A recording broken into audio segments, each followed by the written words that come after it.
আমি অ্যাডভোকেট গোবিন্দ প্রামাণিক, মহাসচিব, বাংলাদেশ জাতীয় হিন্দু মহাজোট। গতকাল বিকালে শেখ হাসিনার পদত্যাগের পরে এদেশের হিন্দু সম্প্রদায় মনে করেছিল যে তাদের উপর বিশাল একটা হামলা, লুটপাট, অগ্নিসংযোগের ঘটনা ঘটবে। কিন্তু গতকাল বিকালেই বিএনপি এবং জামাতের নেতারা তাদের নেতৃবৃন্দকে হিন্দুদের বাড়িতে হামলা, লুটপাট, অগ্নিসংযোগ যাতে না হয় এবং প্রত্যেক মন্দিরে যাতে পাহারা দেয় সেই ব্যবস্থা করার নির্দেশ দেয়। এবং গতকাল থেকে আমরা দেখেছি সেই পাহারা দিয়েছে। সাধারণভাবে হিন্দুদের উপরে বড় কোনো মন্দিরে কোনো হামলার ঘটনা ঘটে নাই। কিছু আওয়ামী লীগের হিন্দু নেতা আছে যারা বিভিন্ন সময় লম্পঝম্প করেছিল, তাদের বাড়িতে, শুধু হিন্দু বাড়ি না, মুসলিম আওয়ামী লীগ নেতাদের বাড়িতে হামলা হয়েছে, লুটপাট হয়েছে এবং সামান্য কিছু সুযোগ সন্ধানী এলাকা ভিত্তিক তারা কিছু সামান্য মন্দিরে হামলা করেছে, সেটা ব্যাপক বিষয় না।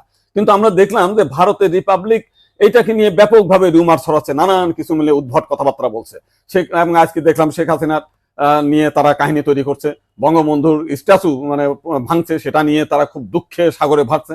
আমার এক সাংবাদিক ফোন দিয়েছিলাম, তাদের বলেছি যে আপনারা যদি শেখ হাসিনার জন্য যদি এত কান্না আপনাদের মধ্যে আসে, তো শেখ হাসিনা ভারতে গিয়েছে, আপনারা ভারতের প্রধানমন্ত্রী নরেন্দ্র মোদীকে সরিয়ে শেখ হাসিনাকে আপনারা প্রধানমন্ত্রী হিসেবে ঘোষণা করেন। সে ভারতও রক্ষা করতে পারবে, তা আপনার সেভেন সিস্টারও রক্ষা করতে পারবে। আপনারা তো প্রতিদিন বলতেছেন যে শেখ হাসিনা না থাকলে ভারতে সেভেন সিস্টার থাকবে না। তো এইবার আপনাদের একটা বিশাল সুযোগ আছে, আপনারা শেখ হাসিনাকে ভারতের প্রধানমন্ত্রী করেন।